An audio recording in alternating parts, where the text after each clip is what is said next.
grija muammosi o'zi ko'pchilikda bor. Bilamiz, hozir bu muammo ko'pligi uchun takliflar ham ko'p, har xil, turfa xil. Lekin aslida bular hammasini yig'ib kelsa, 2-3 ta polkaga solib qo'ysa bo'ladi. Ikkitasi tibbiyotda ilmiy jihatdan tasdiqlangan natijasi bor metod.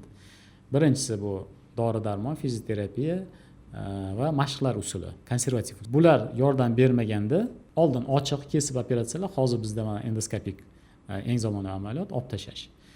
Va uchinchi guruh bu qo'shtirnoq ichidagi mutaxassislar turli xil isbotlanmagan, o'zini tasdig'ini topmagan usullarni taklif qiladi. Endi usullar to'g'risida ko'pchilik reklama boshqasidan eshitgan, chuqurlashmaymiz hozir. Biz nima taklif qilamiz? Dori-darmon, fizioterapiya, mashqlar, rejim natija bermaganda, grija nervni ko'p siqib qo'yganda, nervni qutqarish kerak bo'lganda o'sha grijani olib tashlaymiz. Va lekin ziyonsiz, jarohatsiz va bemorni tezroq hayotga qaytishga shans bergan holatda olib tashlaymiz. Yaqin mana 15-10 yil oldin ham kesib operatsiya qilganda mana ko'ryapmiz, umurtqani teri qavati, yog' qavati, mushak qavatini kesib 2-3 ta yoki 3-4 ta umurtqagacha ochilgan. Usti ochilgan, to'liq mushaklar olingan. Mana bu suyaklar to'liq olib tashlangan. Kanal ochilgan. Birinchi taklif qilingan operatsiya shu bo'lgan. Bundan bir 10-15 yil oldin keyin taklif qilishgan, to'liq olib tashlamaylik, yarmini olib tashlaylik deyilgan. Ochiq operatsiya bo'lgan. Bu biroz yengilroq bo'lgan. Albatta bunaqa katta operatsiyalardan keyin bemorlar 6 oylab yotishgan. Keyin turib tiklanib oddiy hayotga qaytib ketishga ham ancha vaqt ketgan va asoratlari ko'p bo'lgan. Qon ketib qolish, buni olish jarayonida orqa miya pardalari shikastlanishi, nerv shikastlanish foizlari albatta yuqori bo'lgan. Keyingi etapdagi kichikroq yarmini olganda ham oldingidan biroz asoratlar kamaygan, lekin baribir ancha yuqori darajada bo'lgan. Qon ketishi, o'sha nerv shikastlanishi, bemorlarimizdan eshitib qolamiz ba'zida, tanishlarimiz aytgan, operatsiya qildirmagin, qilsang yotib qolasan. Bu o'sha oldingi zamonda shunaqangi ochiq operatsiyalarda qon ketishi ko'p bo'lgan, nervlar ko'rinmay qolgan operatsiyada jarayonida qon ketavergandan. O'shanda xato bilan nerv ham ziyon berib shikastlanib qo'yilgan, chunki ko'rinmagan, ko'p qonagan.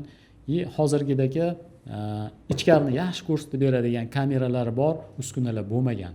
Faqat ko'z bilan chuqurda, jarohat chuqurida ko'z bilan ko'rishga majbur bo'lgan.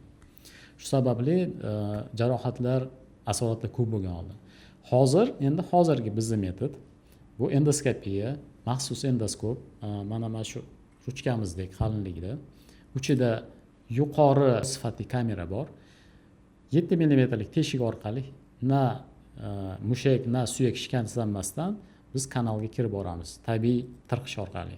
Va ichkarida qonsiz, tiniq 30-40 barobar kattalashtirilgan nerv va orqa miya suratini ko'ramiz. Va o'shanda ularni shikastlanmasdan grija olinadi, kuydiriladigan joyi kuydirib qo'yiladi. Endi tabiiyki ko'rish sharoiti, ko'rish imkoniyatimiz 30-40 barobar yaxshilangandan keyin tabiiyki asoratlar ehtimoli ham bir necha 10 barobar pasayadi. Shuning uchun hozir eng xavfsiz amaliyotlardan grija olish bo'yicha, stenozni ochish bo'yicha bu endoskopik amaliyot hisoblanadi. Bu usul asli birinchi 90-yillarning boshida parallel ravishda Germaniyada, Amerika va Koreyada boshlangan. Ammo Germaniya bilan Amerikada unaqangi tez rivojlanib ketmagan. Koreyada bu rivoj topib, juda ham yana takomillashib ketgan. Hozir lider hisoblanadi endoskopiya bo'yicha Koreya. Mana bizning ustozimiz doktor Lim, biz shu kelib u yerda borib ulardan o'rganganmiz, ular kelib bu yerda yana o'rgatganlar. Shu usulni o'rganib, bu yerda hozir ko'plab mana bu aytganimizdek 5000 tadan oshiq amaliyot bajarganmiz.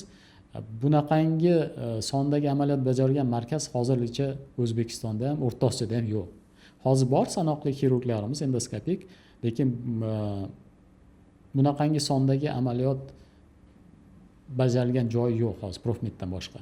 Asoratli ehtimoli har doim har bir amaliyotda baribir bo'ladi.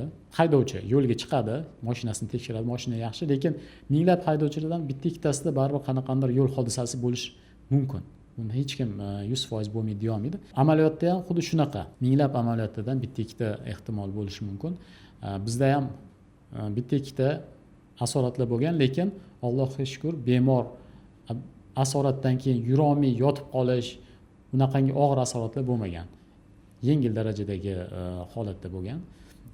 Uni davolash usullarini qo'llab bemorni tiklab olganmiz. Kamera, yuqori sifatli kamera 30-40 barobar kattalashtirib ko'rsatgani uchun nervga tegib qo'yib, nervni shikastlab qo'yish yoki orqa miyani shikastlab qo'yish shansi 0 ga yaqinlashib boradi. 0 deya olmaymiz, lekin 0 ga qarab yaqinlashib boradi. Bu 1% ham emasdi. Lekin mana qaytalash shunaqa nimalar bo'lishi mumkin. 1-2% gacha bu bo'ladi. Bu chunki dunyoda eng yaxshi ko'rsatkich hisoblanadi 1-2%. Chunki hatto Yevropa, Amerikalarda 5, 7, 8% gacha deyiladi. Bizda uncha emas, bizda past ancha. Shuning uchun shu sababli mana bizga murojaat qilgan bemorlarimizni 98% уже bu muammoni butunlay esdan chiqarib yuborishadi. Sizda ham grija muammosi bo'lsa, bizga murojaat qiling. Biz sizga eng optimal yechimni taklif qilamiz. Agar shunday muammo tanish bilishlaringizda yo qarindosh urug'larda bo'lsa, bu videoni bo'lishib qo'ying.